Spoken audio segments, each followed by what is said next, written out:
नमस्कार दोस्तों, प्रस्तुत है अंजना वर्मा जी द्वारा लिखी कहानी मदर्स डे। सवेरे सवेरे फोन की घंटी बजी। नीता शर्मा ने रिसीवर उठाकर कान से लगाया। हेलो, मैं नीता शर्मा बोल रही हूँ।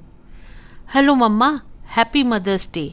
उधर से उनकी बेटी अमिता की चहकती हुई आवाज़ सुनाई पड़ी। थैंक यू बेटा। बोलो कैसी हो, मुन्ना कैसा है? नीता शर्मा ने खुश होकर जवाब दिया।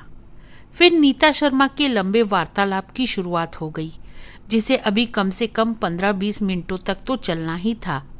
आज मदर्स डे पर बेटी की ओर से उनके मातृत्व के लिए उन्हें हार्दिक बधाई मिली थी, जिससे उनका मन गदगद हो उठा था। उन्हें लगा था दुनिया की सबसे खुशनसीब माँ वही है। बातें करते हुए खुशनसीबी का एहसास उनके शब्द शब्द से झर रहा था। उनकी बेटी नई नई माँ बनी थी। फोन पर उस नन्हे सदस्य की बातें ही अधिक हुई। बातचीत जब खत्म हो गई तो रिसीवर रखकर नीता शर्मा सोफे पर बैठी बैठी बड़ी देर तक तरह तरह की बातें याद कर सुखी होती रहीं। अभी 3 महीने पहले अमिता को बेटा हुआ था। खबर मिलते ही नीता शर्मा अपने पति के साथ विमान से दिल्ली पहुंच गई थी। नर्सिंग होम में प्यारे से नवासे को देखकर शर्मा दंपत्ति हर्षित हो गए थे। घर आने पर सबकी ममता का केंद्र वह नवजात सबसे महत्वपूर्ण सदस्य सिद्ध हो रहा था। घड़ी के संकेत पर उसके सारे काम असीम वात्सल्य के साथ से निपटाए जाते थे। अमिता और उसके पति प्रवीर के लिए जीवन का यह नया अंकुर एक खिलौना बन गया था। दोनों हर समय उसी की चिंता में लगे रहते थे। प्रवीर बच्चे के पास अपना दिल छोड़कर दफ्तर जाता और दफ्तर से भी दिन में 2 बार फोन करके उसके बारे में पूछता। जब तक वह घर में होता बच्चे की देखरेख में सहायता करता, लेकिन कभी कभी रात में वह नन्हा बच्चा इतना रोने लगता कि दोनों उसे सुलाने की कोशिश करते बेहाल हो जाते। तब अमिता बच्चे को ले लेती और प्रवीर को सोने देती। बच्चे को गोद में लिए किस तरह अधमुंदी पलकों से सोते जागते रात बीत जाती, पता भी न चलता। उस समय नीता शर्मा उनके जागरण में हिस्सा नहीं बटा पाती। सुख सुविधा में पला हुआ उनका शरीर बच्चे को सुख देने के लिए थोड़ा सा भी दुख उठाने को तैयार नहीं होता था। अब इस बच्चे वाले घर का माहौल उन्हें काम से भरा दिखाई देने लगा था, इसलिए हफ्ते भर के भीतर ही वह उब गई। उन्हें लगता कि सारे काम की जिम्मेवारी उन्हीं पर है। इसलिए बच्चे की छठी समारोह के बाद शर्मा दंपत्ति चले गए। नौकरी पेशा होने के कारण भी इससे अधिक समय दे पाना नीता शर्मा के लिए संभव नहीं था। वह अमिता से 2 बार कह चुकी थी कि एक नौकरानी के बिना काम चलने वाला नहीं है। नीता शर्मा की दिनचर्या में फुर्सत के क्षण बहुत कम थे। दफ्तर से आने के बाद वह बिस्तर पर लेट जाती और कुछ अंग्रेजी पत्रिकाएं उलटने पुलटने लगती। उनकी सोसाइटी में अक्सर पार्टियां होती रहती थी, जिनमें शरीक होना भी जरूरी होता था। जब पार्टी होती थी तो दिमाग का अच्छा खासा व्यायाम हो जाया करता था। उस पार्टी में कौन सी साड़ी पहननी है, उस साड़ी के साथ कौन सी ज्वेलरी मेल खाएगी, हाथों में सिर्फ कंगन होंगे या भरी भरी चूड़ियाँ, और परफ्यूम किस मूड का होगा, साड़ी के साथ चलने वाली सैंडल उनके पास है या नहीं, यदि नहीं है तो खरीद लेनी है। ऐसे बाजार का विकल्प तो हमेशा उनके लिए ही खुला रहता था। ऐसे मौके पर ब्यूटी पार्लर जाना भी जरूरी हो जाता था। पार्टियां उनके जीवन का एक अभिन्न हिस्सा बन चुकी थीं। पार्टियों का पूरा लुत्फ उठाया करती थी नीता शर्मा। बेटी के यहाँ से लौटकर आई तो दूसरे दिन ही एक पार्टी में जाना पड़ा। खाने की मेज पे पास खड़ी उनकी सहेली विभा ने कहा, बधाई नीता, अब तो तुम नानी बन गई। नीता शर्मा ने अपने गाल को उंगलियों से छूते हुए कहा, ओह, इस बात को सुन सुनकर मैं बोर हो गई हूँ। विभा यह उत्तर सुनकर अचानक चुप हो गई और उनकी ओर ताज्जुब से देखने लगी थी। वह सोच नहीं पाई कि अब इसके जवाब में क्या कहे।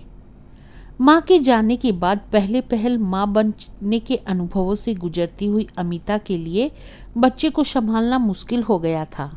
अकेले सारे काम करना आसान नहीं था। घर में कोई हाथ बटाने वाला न था। प्रवीर बहुराष्ट्रीय कंपनी में काम करता था। वह सवेरे निकलता तो रात को आता। 12-14 घंटों तक अमिता इस नन्ही सी जान को पल पल देखती संभालती रहती थी। कभी बिस्तर पर सुलाती तो कभी गोद में। ऐसे में लगता कि कोई एक और सदस्य होता तो कम से कम बच्चे के पास बैठ तो जाता। यद्यपि नीता शर्मा बच्चे से जुड़े कामों को कर नहीं पाती थी, तो भी उनके रहने से एक सहभागिता का एहसास होता था। माँ के चले जाने से वह भी खत्म हो गया।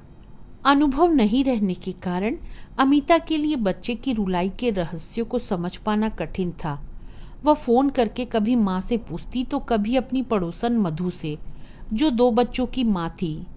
मधु हर दिन एक बार आकर जरूर पूछ लेती थी। इस कठिनाई का हल प्रवीर ने निकाला था। उसके गांव के दूर के रिश्ते की बुआ रहती थी, विधवा थी। उन्हें कोई संतान नहीं थी, बहुत मुश्किल से अपनी जिंदगी चला पा रही थी। प्रवीर को अचानक उनकी याद आई। उसने उन्हें खबर भिजवाई कि कुछ दिनों के लिए दिल्ली आकर उनके बच्चे को संभाल दे। बुआ जी ने तुरंत प्रवीर का आमंत्रण स्वीकार कर लिया। खबर मिलने के हफ्ते भर के भीतर ही बुआ जी अपने एक परिचित के साथ दिल्ली पहुंच गई थी। बुआ जी ने जब प्रवीर के घर में प्रवेश किया तो खुशी से उनका चेहरा दमक रहा था। बैठक में बैठते ही सबसे पहले उन्होंने बच्चे को देखने की इच्छा जाहिर की। उस समय बच्चा अमिता की गोद में दूसरे कमरे में सो रहा था। बुआ जी वहां जाकर ममता भरी दृष्टि से बच्चे को देखने लगी।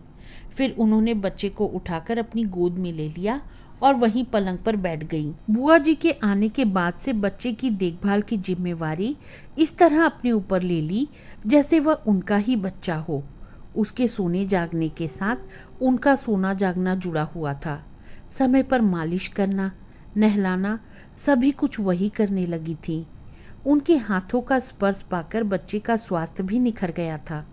उस नन्हे के लिए उनकी आंखों में हमेशा स्नेह छलकता रहता था। उन्हें लगने लगा था जैसे अब वह भी इस घर की एक सदस्य है। अमिता और प्रवीर उन्हें बहू बेटा के समान लगने लगे थे। वह नन्हा उन्हें अपना पोता नजर आने लगा था। उसकी मालिश करते समय वह अपने पैरों को पसार कर उसे अपने पैरों पर लिटा देती और फिर इत्मीनान से हाथ पैरों में तेल लगा लगा कर मलने लगती। बीच बीच में ठुड्डी छूकर कहती, यह मेरा कृष्ण कन्हैया है, बहुत शैतान है मेरा कृष्ण कन्हैया। और भी न जाने क्या क्या उस अनबोलते के साथ बोलती रहती। कभी न खर्च हो पाए अपने मातृत्व को वह जितना ही लुटा रही थी वह उतना ही बढ़ता चला जा रहा था। गोद में लेकर जब हल्की हल्की थपकी देने लगती तो उनकी लोरी का पिटारा खुल जाता। वे गाने लगती, आवरे खदन चिरैया पपरा पको। उनका गीत सुनते ही नन्हा मीठी नींद का दामन थाम लेता था। बच्चे को उनकी गोद की आदत लग चुकी थी। कितना भी रोता रहे उनकी गोद में जाकर चुप हो जाता था। उसके रोने की सबसे आरामदेह जगह वही थी। अमिता को यह देखकर कभी कभी कुढ़न भी हो जाती कि उसके बच्चे के लिए उसकी गोद से अधिक प्यारी कोई और गोद क्यों होगी। बुआ जी हर समय अपने कृष्ण कन्हैया को ही थामे रखना चाहती थी। कभी कभी उसे प्यार भरी नजरों से देखती हुई अमिता से कहती, बहू इसका नाम रखना कृष्ण मोहन या राजेंद्र बाबू। यह कहते हुए उनकी आवाज में आश्वास का स्वर भी मिला होता था, जैसे उन्हें लगता था कि अमिता उनका सुझाया हुआ नाम जरूर रख लेगी। ऐसा परंपरागत नाम सुनकर अमिता के मन में गुदगुदी होने लगती और वह मुँह छिपाकर हंस लेती। एक दिन वह पूछ बैठी, क्या बुआ, आपको राजेंद्र बाबू नाम बहुत अच्छा लगता है। बुआ उसकी हंसी पकड़ नहीं पाई। वे बच्चे को सुला रही थी। गंभीर होकर बच्चे को कंधे पर थपकी देते हुए बोली, हाँ बहुत। कितना अच्छा लगेगा जब यह सयाना हो जाएगा और लोग इसे बुलाएंगे राजेंद्र बाबू। अमिता फिर मुंह छुपाकर मुस्कुराई थी। ऐसा कहने से थोड़ी देर के लिए उसका मनोरंजन हो जाता, पर बुआ जी इसे समझ नहीं पाती कि अब ऐसे पुरातन पंथी नाम कौन रखता है। यह कहते कहते उनकी आंखें एक सपने में खो गई थीं। उस सपने में जिसे देखने का अधिकार उन्हें नहीं था, पर सपनों के लिए कोई अधिकार क्षेत्र नहीं होता, तभी तो सभी सपने देखने लगते हैं। अब इनको दुख मिले या सुख, बुआ जी को उस छोटे से परिवार में रहते हुए किस तरह 3 महीने बीत गए पता भी नहीं चला।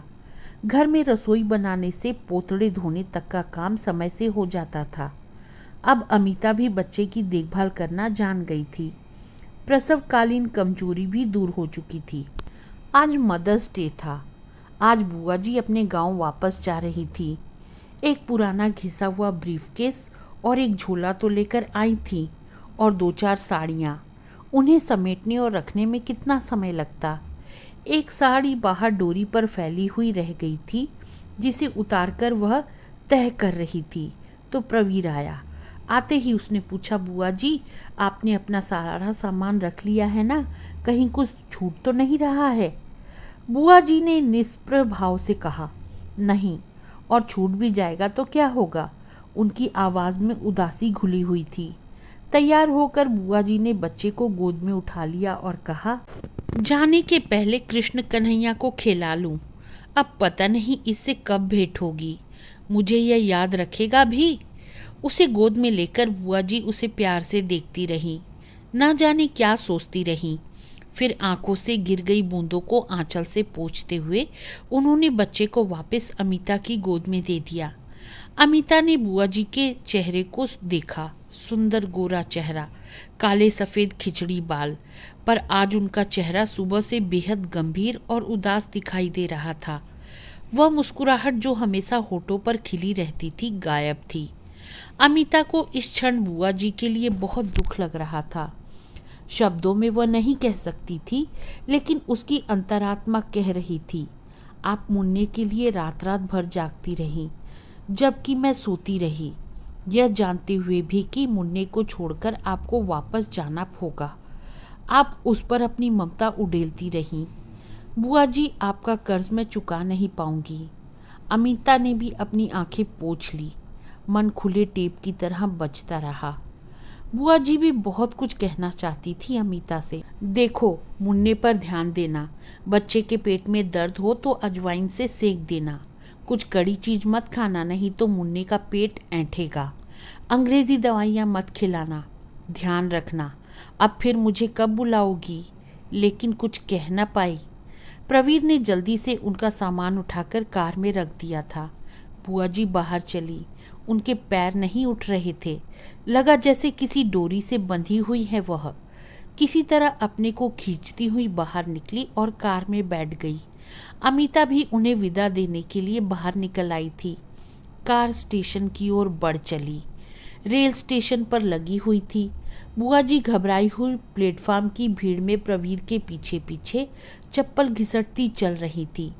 प्रवीर ने जब सहायता देकर उन्हें डिब्बे के भीतर बर्थ पर बिठा दिया तो वे कुछ आश्वस्त हुईं और आंचल से अपना मुंह पोंछने लगी। जल्दी चलते चलते हाँफ गई थी। प्रवीर ने 1 दर्जन केले खरीदकर उनके झोले में डाल दिए। 100 के कुछ नोट उनके हाथों में पकड़ाते हुए कहा, यह रख लीजिए।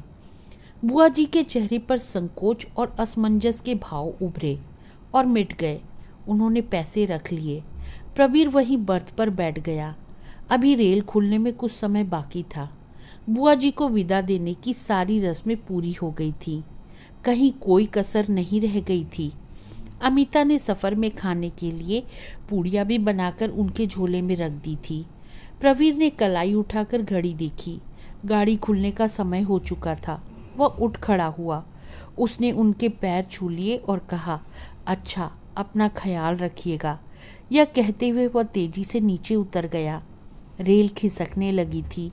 बुआ जी ने बर्थ के नीचे झांककर देखा। उनका पुराना ब्रीफकेस रखा हुआ था। बगल की खूंटी से उनका कंधे से लटकने वाला सूती थैला भी झूल रहा था। उनका सामान उनके साथ था, लेकिन उन्हें लग रहा था कि उनका कुछ अमिता के घर में ही छूट गया। उनकी कोई जमा पूंजी रह गई थी शायद। कभी एक कौड़ी तो उनके पास रही नहीं। फिर क्या छूट गया था कि कुछ खो देने के गहरे एहसास की पीड़ा उनके कलेजे में समा गई थी। वे बेचैन हो गई थी और आंखों में भर आए आंसुओं को आंचल से पोंछने लगी थी। रेल की रफ्तार तेज होने लगी थी। सड़क पगडंडियाँ, झरबेरी के झाड़, कटीले बबूल, टीन टप्पर पन्नियों की बनी झुग्गियाँ पीछे भागती चली जा रही थी। तो दोस्तों, मुझे उम्मीद है आज की यह कहानी आपको पसंद आई होगी। अब मिलती हूँ अगली कहानी के साथ। तब तक के लिए अलविदा।